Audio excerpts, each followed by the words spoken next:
জানো না মন খালে বিলে মিম থাকে না জল শুকালে। জানো না মন খালে বিলে মিম থাকে না জল শুকালে। কি হবে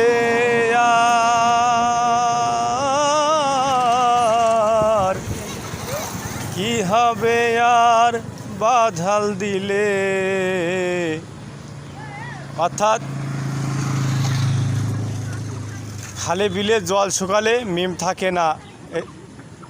খালে বিলে যদি জল শুকিয়ে যায় তো মিম থাকে না।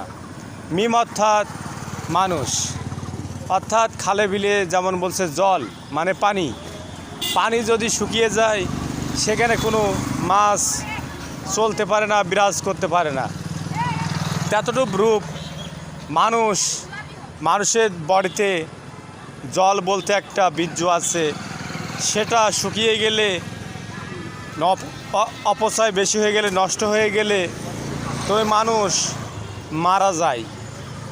তাই মিম থাকে না জল শুকালে। এই খালে বিলে জল শুকালে মিম থাকে না। আর মানুষ উদাহরণ দিয়ে বলছে ওই কথাগুলো। আর মানুষের ভিতরে যে রতিমতি এগুলো আছে, এগুলা জল শুকালে মানুষ আর থাকে না, চলে যায় ওপারে।